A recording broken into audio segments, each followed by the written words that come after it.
morning, Nigeria, and welcome. This is Enterprise Weekend, reaching you from Enterprise Television from our corporate headquarters in Lagos State, Nigeria. I am Henry Igwewike. Very so excited to have everyone join us today, wherever it is you are watching or streaming from around the world. We say you're welcome to Enterprise Television today.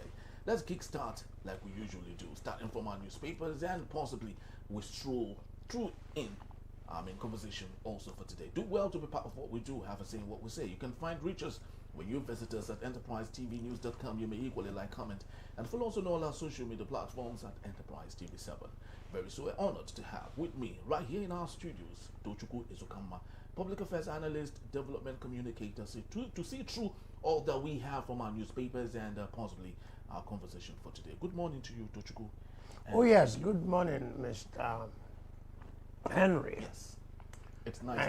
Nice to be here. It's nice having you. You guys barely call me, but each time you call me, it feels good. I relish it. Yes, Tochukwu, you are so iconic. Actually, having you every time, especially on the weekend, it's something that we would always, love to see. That's good. Yes. Thank you so very much. You're welcome. All right, so let's kickstart today with the Saturday Punch newspaper. 3 newspapers for us this morning. I just hope that we have enough time to do justice to all of them. Vanguard, the Punch, and equally the weekend version of the Daily Trust newspaper, which is the Weekend Trust. But let's kickstart from the Saturday Punch newspaper for today. We have the big story: terrorist warning letters spark mass exodus, and that is in Kwara State, because we have 2 writers to that story. Kwara community deserted as military, DSS police on red alert, and Monarch seeks help. Council summons emergency meeting. At this point, is quite very despicable, very shameful, really indeed, that Nigeria, a country with lots of budget for the security, but you see, enemies of the state, it's still trying to threaten a democratic system in a country where we have more than enough security. It's quite despicable. But let's take a look at all the matters we have on the top strip. Confusion hits trial of suspected coup plotters. The military awaits a presidential order. At this point, lots of people would say, would this go through?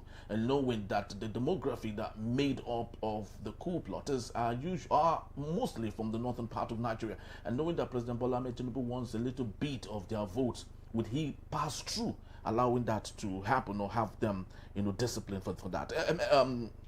Let's start from there. At some point in Nigeria, we thought this would never happen again. Coup. Because in 1999, right, the Fourth Republic, when Obasanjo took over power, lots of politicians at the time were really not interested in going into politics because they thought that the military might still make an incursion. But they were surprised that many years after 1999, we're still enjoying democracy. Yeah. And now the military struck again, but of course they failed at doing that. Do you think President Bola Tinubu would have the gusto to want to discipline these coup plotters, knowing that a majority of them are from the northern part of Nigeria?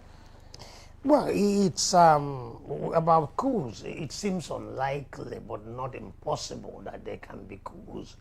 Not only coups, but successful coups in Nigeria. Coups generally succeed because of a failure of the civilian leadership. Okay. There was a coup in the Philippines, and Mrs. Aquino was the president. And people just instinctively, people just naturally ran out from their homes to oppose the coup. Okay? He made the coup impossible immediately. People were so comfortable with the democracy and Mrs. Aquino as the president. So without thinking about it, they came out to oppose the coup, and naturally the coup failed. But what if people were already disenchanted with democracy, with the presidency? They will applaud the coup, and that would have been a plus for the coup plotters, and most likely the coup would have succeeded. So the democracy has been a disappointment for many Nigerians.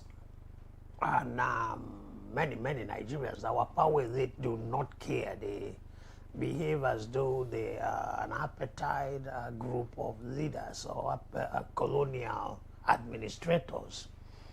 But then let's continue with democracy. Let's grow with democracy. Let's make our mistakes learn from our mistakes. That's the only way we can learn and grow. So I am opposed to military rule. Let the soldiers remain in the barracks. Already, the soldiers really literally damaged Nigeria.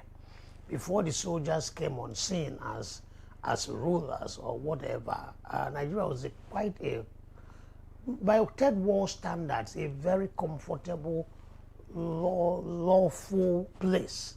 At what point now? Because let's go back in memory lane, Tochukwu, from 1960 to about 1965. Yes. That's when you're talking about now. But at that point, there were lots of issues that wasn't good enough. Killings in the southwest of Nigeria. Akintola versus Awolowo and the acid baths, saga and so many other things that warranted the 1966 coup in the first place. So when you talk about harmony and Nigerians enjoying the democracy, what was it what we're talking about? The white man came and roped many ethnic groups, or three major ones, into one country. And after about 6 years, 60 years, they left. So that new country was to have trouble. The question is how much trouble and how do you resolve it? Another thing about democracy is that the earliest vestiges of democracy can be traced to the Greek city-states. But after Macedonia defeated Athens and the rest of the Greek states, democracy disappeared. It did not reappear for more than 2,000 years ago, for more than 2,000 years in the US, about 250 years ago. In the intervening period, European countries built the social, legal, attitudinal, cultural foundations for democracy. Okay? So democracy sprouted naturally, effortlessly. So the white man comes, rule you from, some of us had no concept of state. Igbos will say we are Republican, you were not Republican. You're yet to form a political structure. Really? Yes. If you study the autonomous system that they operated, it wasn't a form of it was a rudimentary kind of political system. But study the Jews, for example, after they left Egypt. It took them a while to form a political system. When Saul, David, Solomon became king, collected taxes, had an army, fought wars, expanded, built a kingdom and empire. But before then, there was no political structure that made that possible. What were they then? Republicans? They were not Republicans. They were a pre-political society. That's what the Igbos should realize. So we keep twisting facts around because we want to believe that the Igbo man can do no wrong. The Igbo man is blameless and harmless. It's not true. But that's by the way. So when the white man left, he imposed a democratic system, Westminster parliamentary system on Nigeria. But it lacked the foundation. Our leaders didn't understand it. What is the word for opposition in Igbo? Ndilo. Enemy. Yes. And so, so based on our mindset, our value system, and our language, we don't understand what is an opposition. A man can oppose you, shout in parliament, and still be your friend. It was unthinkable. If you oppose him, he's my enemy. So the leaders didn't have the skills. They didn't have what it took. We didn't have the foundation. But we wobbled it through until the military came. Nobody invited the military. The military has no business coming there. Emmanuel Ifaj and Ananzogo were idealistic. So with their band of idealistic murderers, they went in their murderous idealism, murdering the innocent. What kind of nonsense was that? You killed mostly the northerners. You didn't kill from your area. Lopsidedness in the killing, which was a basis for trouble. Ironsi said, I foiled the coup, but you seized power. What an oxymoron. You see somebody stealing a car from its owner, You say car stealing is bad. You foil the attack, but drove away in the car. Are you a criminal, a crime buster? That was Ironsi's identity crisis. He kept trying to grapple with it, and it consumed him. But I thought that the remote reason for the 1966 school was to help Obafemi Awolowo at the time, because they felt he was disenfranchised at some point. It was what? He was disenfranchised. He was... Nobody disenfranchises you. The Westerners got their politics wrong, and they were paying a price for it. Today, the Igbos got their politics wrong, and we are paying a price for it. I call them idealistic murderers. They were idealistic, and they were. There was this mixture of idealism, intoxicating mix of youth and gun. Okay, they were youthful. They had the gun. They were idealistic, and they were confused by their ill-digested dosage of socialism. They were talking socialism, but didn't really understand it. And since Awolowo said he was a socialist, they had this leaning towards Awolowo. They were not doing anything in sympathy of Awolowo, but since Awolowo is the politician that represents our kind of ideology, he must be the right man to be put there. Awolowo has no hand in the coup, just that the coup plotters admired his style of, his ideology and style of leadership. Which means he was the remote cause. Because if I enjoy your style and I take up an action, all right, to favor your style, which means invariably, literally, not without my knowing, not without my agreeing with you. So if he would have been handed over the government at the time, he would not have taken it. Is that what you're talking about? No, the object of politics is power. Every politician wants power and will take power. But the coup failed. If the coup had succeeded and the intention of the idealistic murderers were put in place, it would have been a different Nigeria. Totally different Nigeria. But the coup failed, and Ironsi took over. And then the ripple effects of the lopsidedness, whatever was the motivation, the lopsided killing in the coup was wrong. You don't read minds. They could have intended the best thing, but as the dust settled, they had decimated your political and military leadership. Two most powerful northern political leaders were killed, Tafawa Balewa and Ahmadu Bello. Their four highest ranking army officers were killed. Mai Malari, Kuru Mohammed, Legaman, and Pam, their highest ranking. But you didn't kill your own people. You can go telling stories as to why, but you cannot be the storyteller, be the story believer, be the story hearer, and be the storyteller. You've told your story. It is their prerogative to accept your story or reject it. And evidently they rejected your story. Moreover, they gave Ironsi the option. If you're not a part of this coup, then punish the coup plotters. Ironsi did not punish the coup plotters. He could not punish the coup plotters because to the Southerners, the coup plotters were heroes. To the Northerners, they were villains. He could not strike a delicate balance between these two extreme contending extremes. They give him time, but finally, no matter which vantage point we might look at it, a counter coup happened, which equally, repeated the same mistake. It wasn't a mistake. It was in reprisal. Well, you killed our men. Reprisal, but it did damage to the other region, which you said were excluded. But let's fast forward to 2026. Yes. Today. The military had wanted to strike against President Bola Tinubu. Their intention was to eliminate President Bola Tinubu, the vice president, the Senate president, Rabiu, the CDS at the time, Christopher Musa, and a litany of other people. Predominantly, those who were in charge of the coup itself were northerners.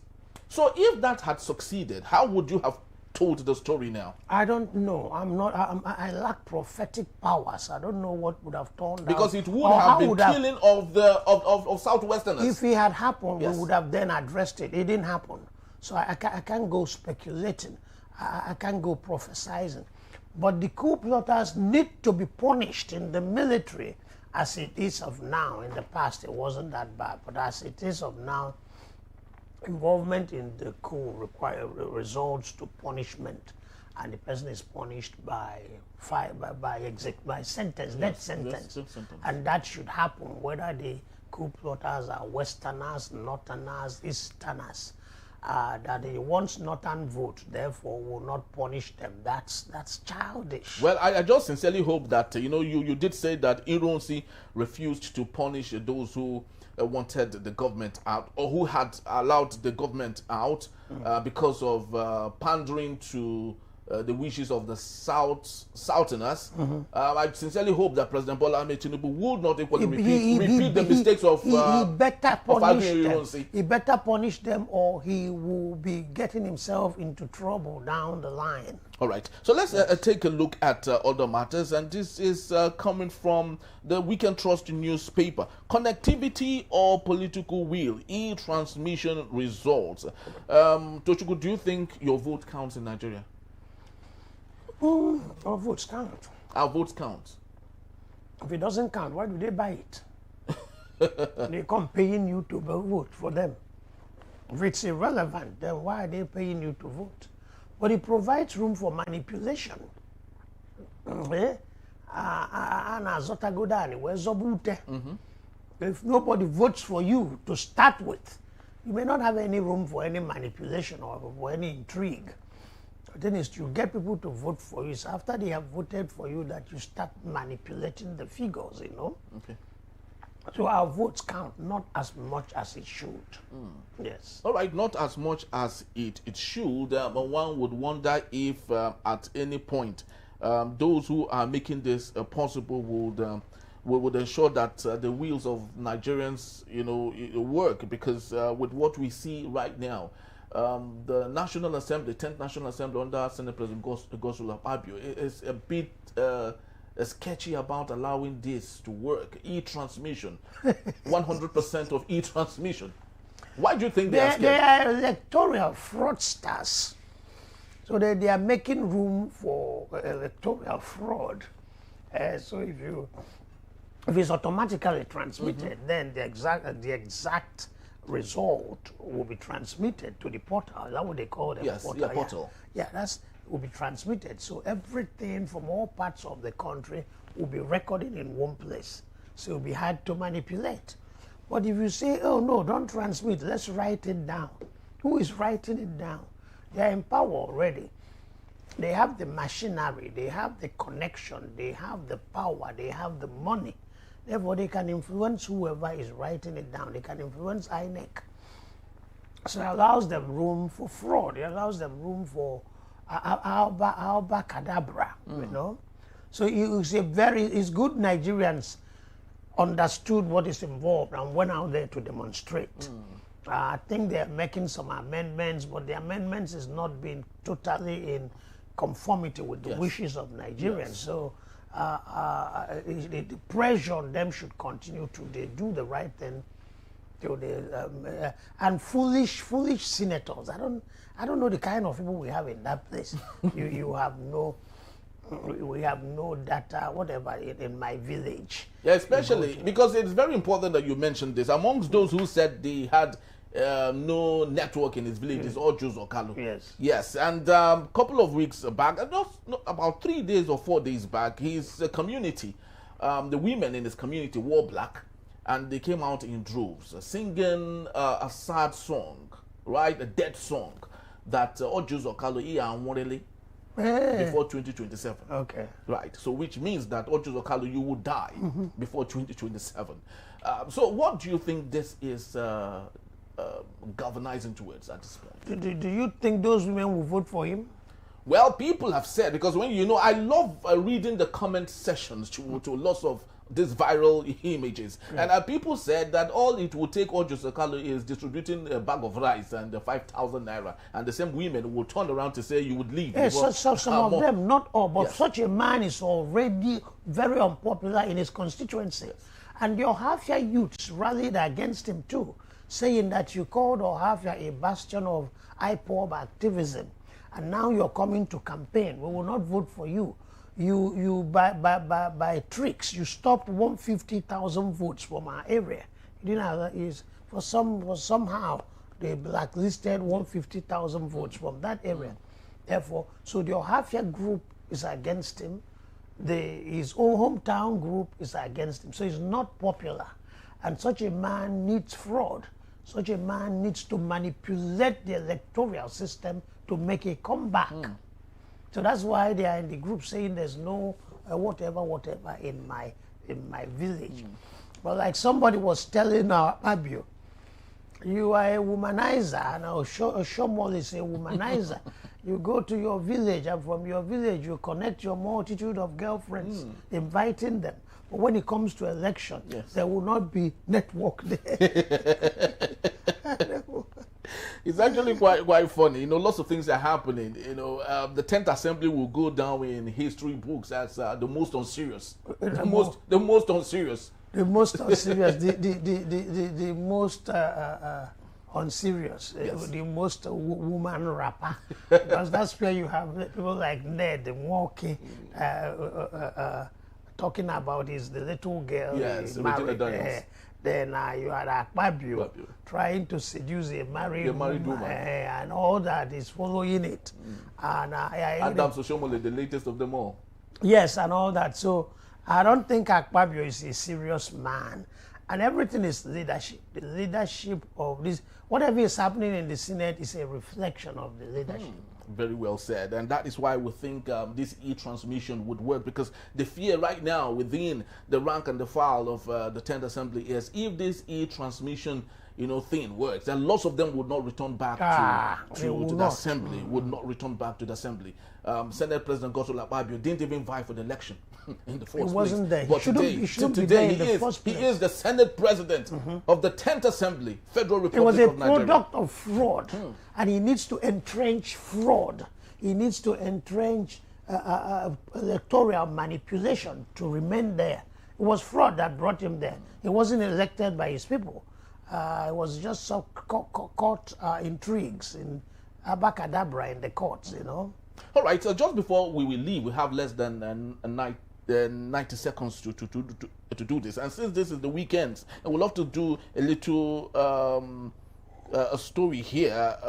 Man kills brother over accusation of blocking success. And it made the Punch newspaper. And yet another one, coincidentally, man kills brother over allegation of witchcraft.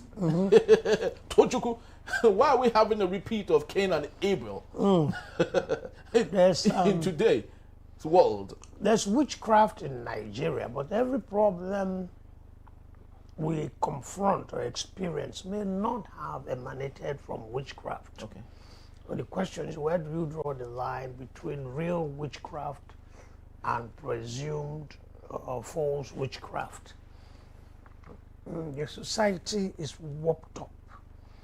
And all these things started because the economy went bad. When the economy was good, people didn't go to church. People didn't visit prophets, as they are called, because an example I keep giving is before you graduate from the university, the employers were there scouting.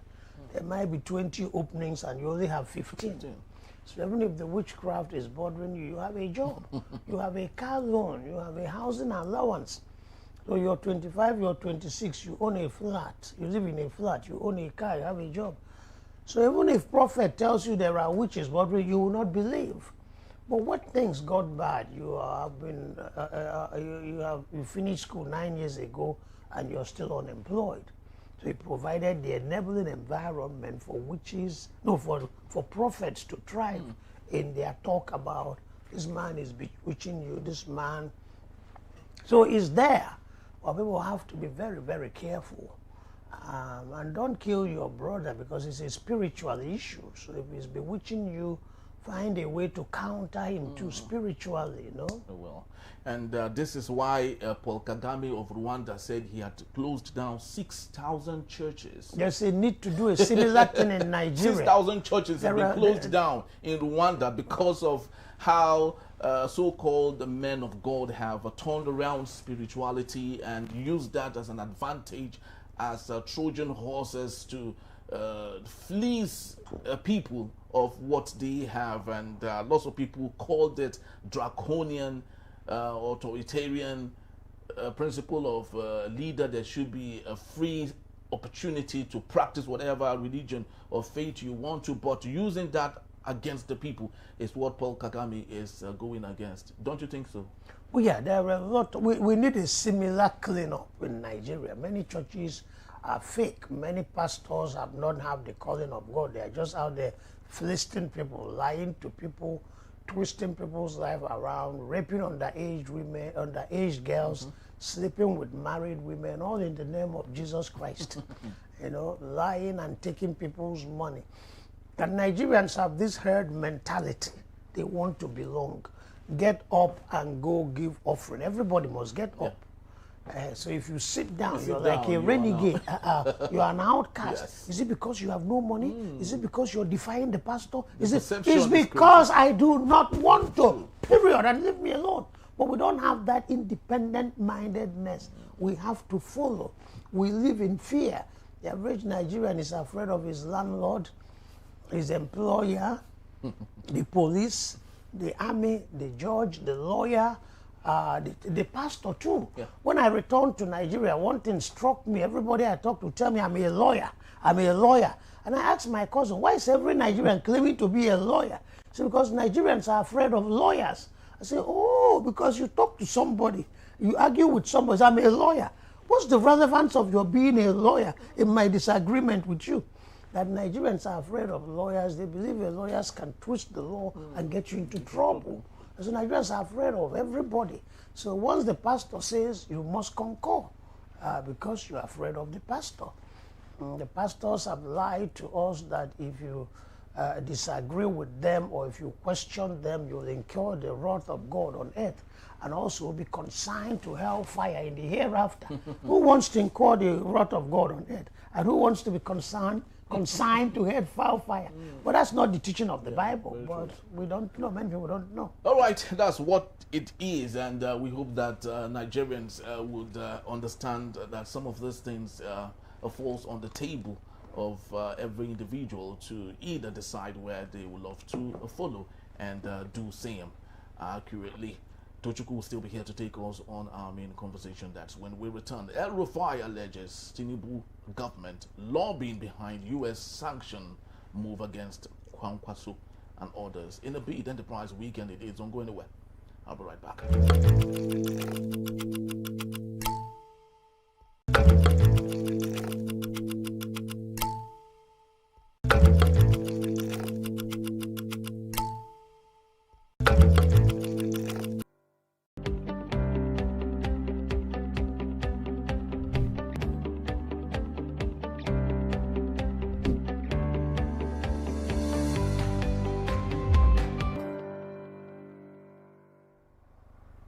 All right, thank you so very much for being back. And if you just joined us, Enterprise Weekend it is, reaching you from Enterprise Television. Let's head straight to our conversation where we have it that former Kaduna State Governor Nasir El-Rufai has alleged that the administration of President Bola Tinubu may be linked to efforts pushing for United States sanction against former Kano State Governor Rabiu Kwankwaso. Speaking on prime time on Arise Television, El-Rufai reacted to a proposed U.S. congressional bill seeking visa restrictions and asset freezes against individuals accused of serious violations of religious freedom. He described Kwankwaso's reported inclusion on the sanctions list as unfair and politically motivated. El-Rufai questioned whether alleged lobbying efforts influenced the move, especially since Kwankwaso declined to join the ruling All Progressive Congress and is rumored to be considering the African Democratic Congress, ADC. He suggested the federal government could be behind the push, arguing he could not think of anyone else with that type of motive. He also challenged why Kwankwaso was singled out, noting that several northern states implemented Sharia law. El-Rufai argued that Kano did not enforce Sharia as strictly as others and said former Zamfara State Governor Ahmad Yerima Abdulaziz Yari, who oversaw thorough enforcement, were not mentioned, possibly because they belong to the APC. Let's get talking. Dochukwu Ejukwama is still here. Dochukwu, thank you so very much for hanging on. Yes, first of all, we have to ask a question. Why is visa restriction a major problem to the Nigerian power elite? Because if you tell a British politician that the American will place visa restriction on you, won't make any sense to him. He barely goes to America for any reason. It's just that the Nigerian power elite like Putin said, Africa is a graveyard. They steal money from Africa. They bank it overseas. They want to go shopping. They shop overseas. They want to invest. They invest overseas. When they finally die, they are buried in Africa. So is Africa love of the country. Africa is a graveyard. So how can a graveyard develop? So what is our elite doing in America?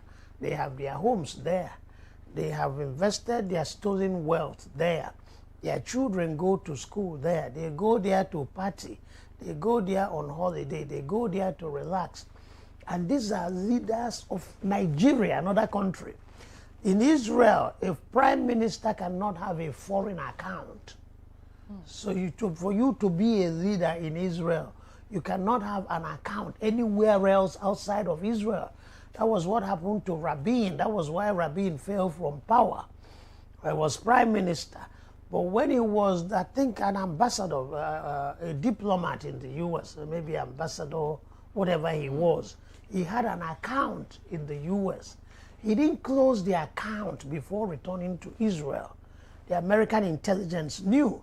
So when they needed him out of office, they exposed him, and he was removed.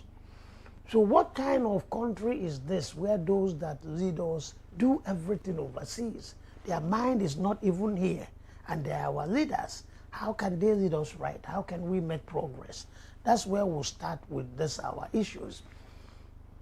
Visa restriction, that makes no sense for me. I don't go to the U.S. What am I to go to the U.S.? Well, maybe because you've experienced it before and you feel it's not worth it any longer. No. It's just that I don't have a home there. I've not stolen anybody's money. And I didn't bank my money overseas, you know. And so that's where the issue is. The thing is that politicians must politic. When a politician stops politicking, it becomes redundant. And musicians play music. And when you're around some of these musicians, they hit the table and make their music in their head and dance because they are musicians. So we don't take everything politicians say seriously. A man like El-Rufai is not known for his high moral fiber.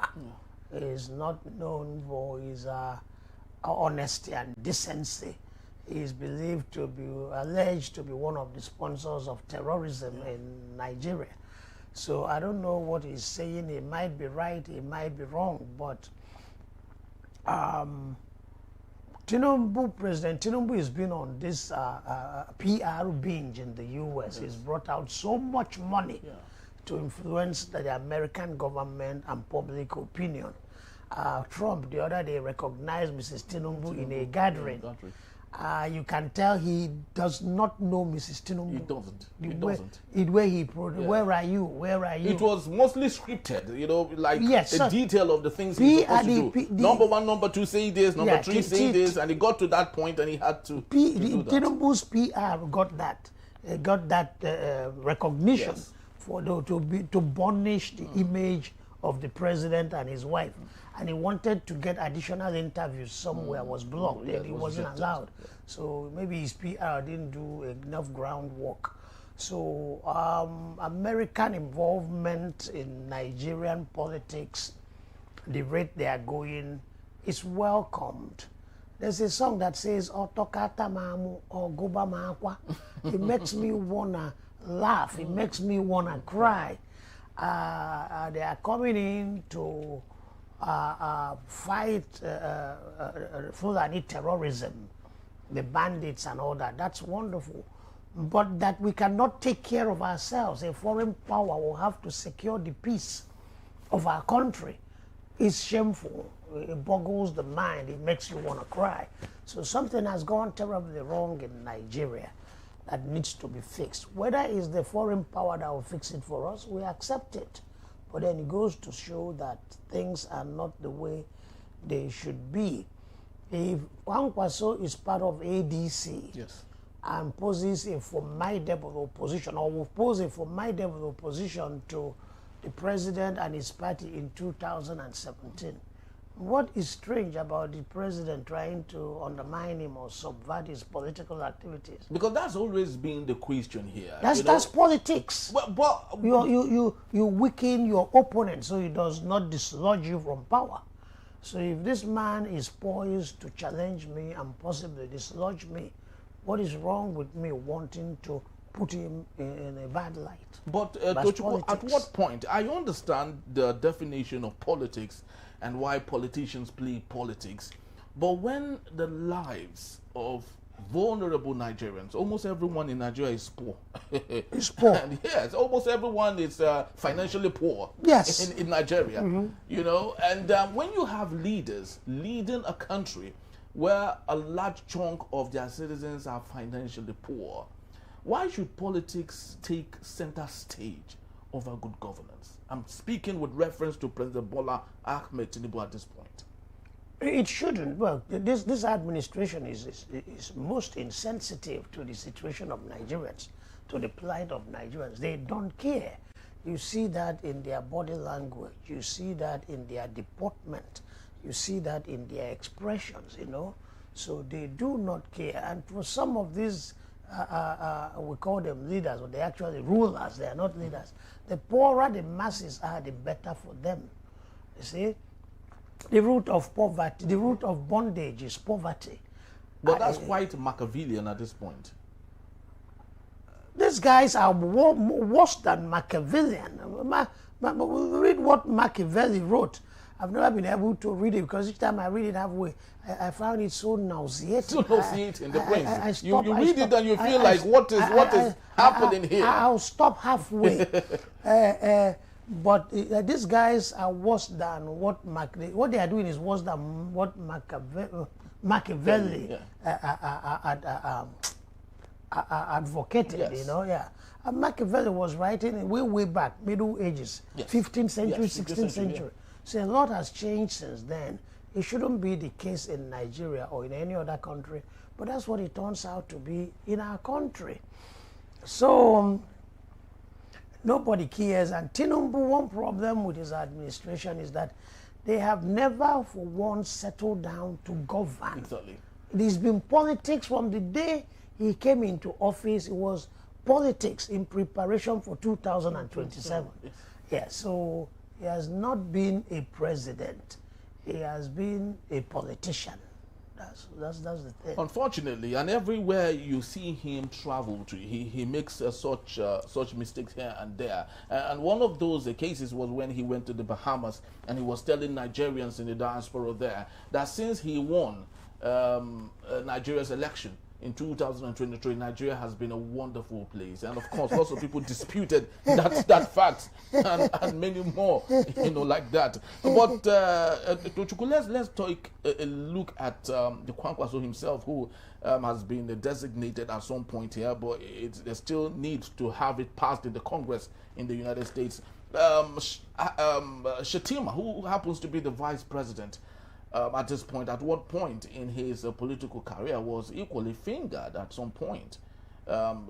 We found terrorists in his home in Abuja, you know, and many other issues like this. So do you think that the United States in their policy making might, do you think that they might cave because 9 million was paid to publicists to make Nigeria better.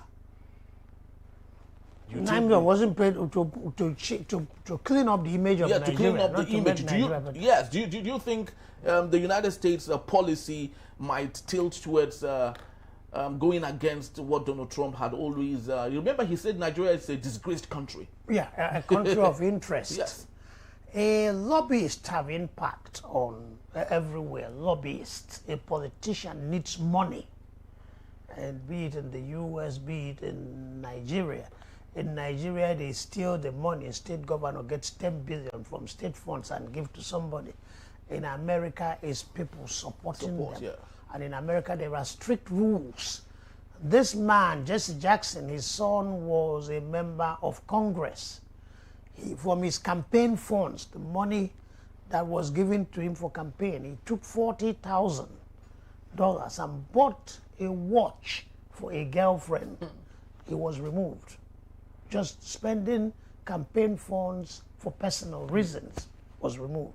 So in America, they are very strict, but they still need money. So those you lobby in the U.S. and provide funds, you influence the politicians. To what extent will vary. Most of them will not break the law, but most of them will become amenable to serving your interest within the limits of the law. So the image of Nigeria is being burnished, but there are a number of issues that are inescapable, that are obvious. There's violence in Nigeria, and that needs to be addressed. So it might be nice to Tinubu and his wife, but I don't think it would dissuade him from believing that there's anti-Christian genocide in Nigeria. That remains, and I think it will still strike Nigeria a few more times. But then Nigerians should buckle up and fight the terrorists. The terrorists have an agenda. The agenda of the terrorists is quite entrenched and old. It was Ahmadu Bello that once said that it was the British that interrupted our jihad. That once the British leave, we'll continue our jihad and dip the Quran into the Atlantic. This was said in the 60s, 1960s.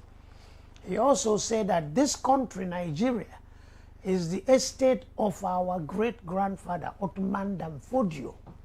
Now, Nigeria belongs to Ottoman Danfodio. Ottoman Danfodio was the Fulani scholar that defeated the northern kings and Islamized the whole place. So that will make it hard, will dominate the minorities in the north and make it hard for Southerners to ever take power. We are in control of this country. But then Buhari empowered and emboldened the bandits and the other Fulani expansionists. It was there in their books, but when Buhari came to power, because Buhari himself was a Fulani expansionist, he didn't hide it. Okay, he was once quoted as saying that he wishes that Sharia law will be imposed all over Nigeria. So Buhari strengthened them, empowered them by arming Fulani headsmen and importing bandits into Nigeria. These are all terrible, all bad, but it's the nature of human beings to dominate another. So in wanting to dominate, I am being a human being. But you that have allowed yourself to be dominated is being a subhuman being. So it's left for Nigerians to organize themselves, arm themselves, train their young men to confront the bandits, to confront the Fulani headsmen. But don't you think what you are, advocating for is what had kept us where we are in the southeast of Nigeria? What kept you where you? With little or no peace in the southeast of Nigeria, because with the Omooma Kano, which is equal to what you have said, arming the youths, to protect their community from invaders. Who? You know Omooma? Nnamdi Kano. Omooma Kano, that's what they call it, the foot soldiers of Nnamdi Kano in the southeast of Nigeria. Now, these are people who have been armed, right, to go against invaders, which are the Fulani terrorists. Unfortunately, the same young people are coming against their own people. You can't compare the two things. Nnamdi Kanu is a renegade. Nnamdi Kanu is a freebooter. Nnamdi Kanu is an interloper. Nnamdi Kanu has no plan for anybody. He has a personal agenda. He has no respect for Igbo kings. He has no respect for Igbo governors. He has no respect for established institutions in Igbo land. So Nnamdi Kanu was serving his personal agenda and ordering his men to stone people like Nene Amodo to death. Who is Nene Amodo? As of then, he was chairman of Ohanese, the #1 Igbo organization in Nigeria. He's telling his boys to stone him to death.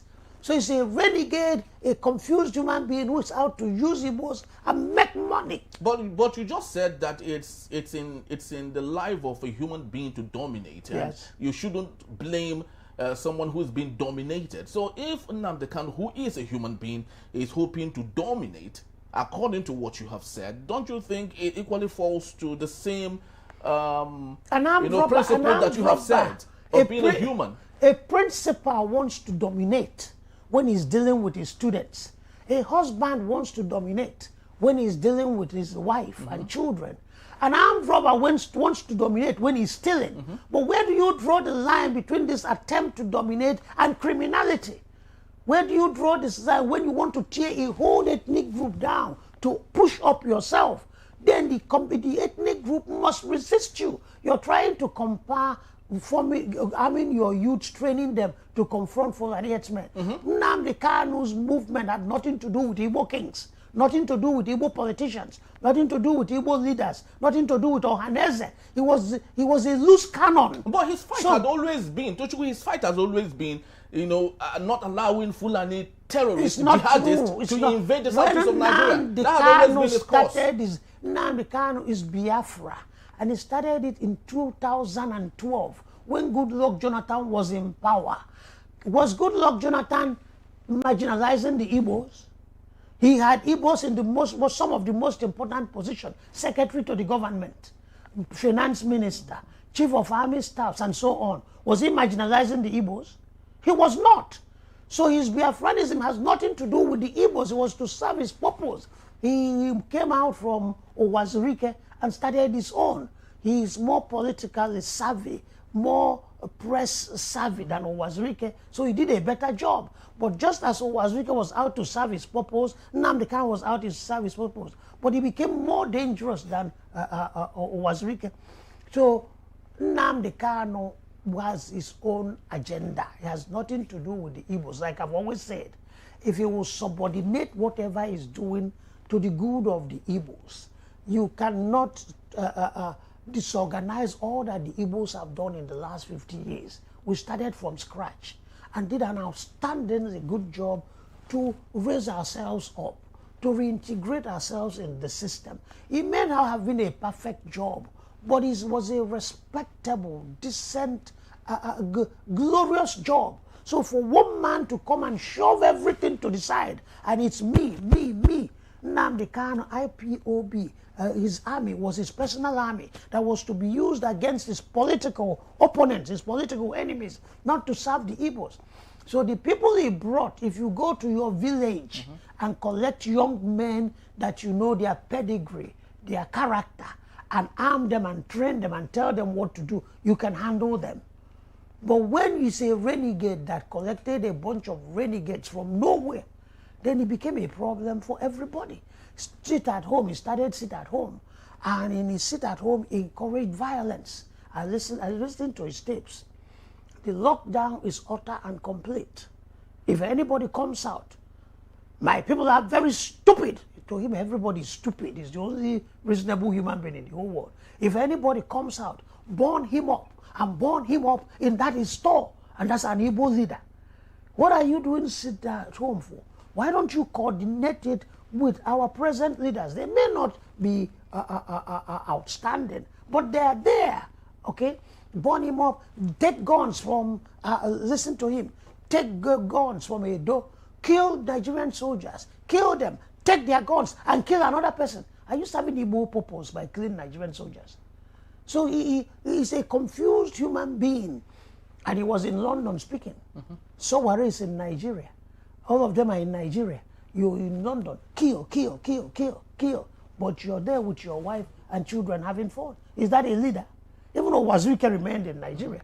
He's a con artist, a selfish man. He's a man with his own. And he can only bring evil and chaos. Because himself, he doesn't know what he's doing. Now, can we compare him to El-Rufai at this point, just before we wind down? El-Rufai is the governor of a state. Remember, he allowed for the Muslim ticket we unfortunately have today that is dealing with us. You know, was made possible, was encouraged by El-Rufai. Today, can we say that the chicken has come home to roost with President Bola Tinubu going against him and going at him with every force of authority? Those are personal issues. I'm talking about ethnic groups. I'm talking about nations.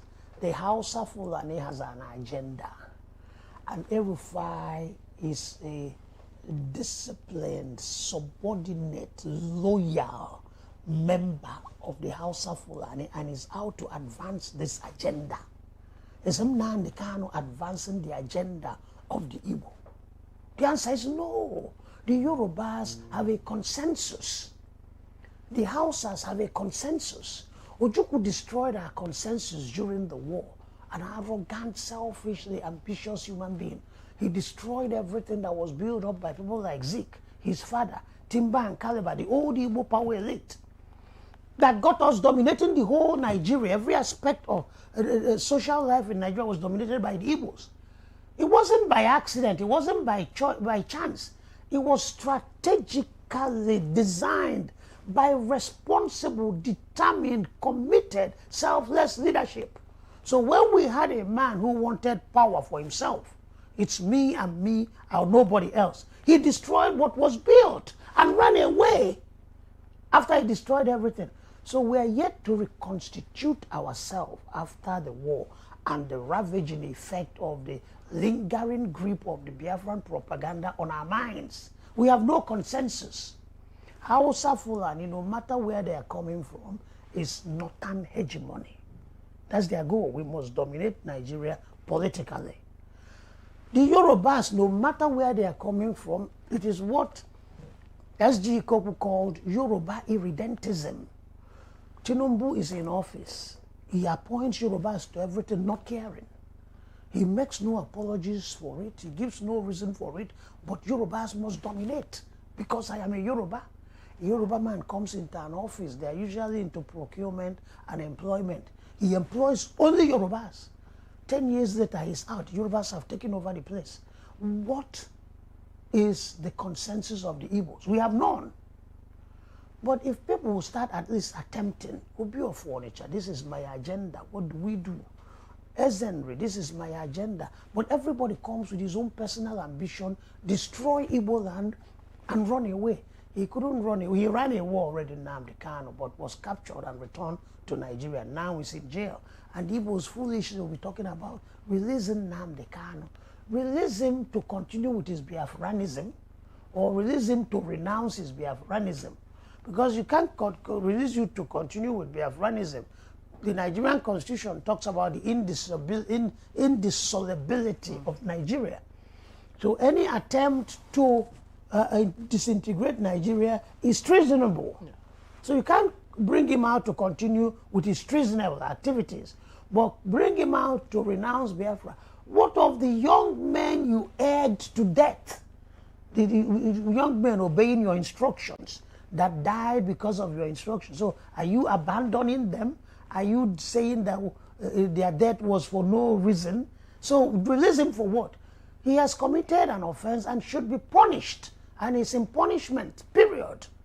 All right, let's hope that all of this would add up, because the most important thing for us as a country is governance.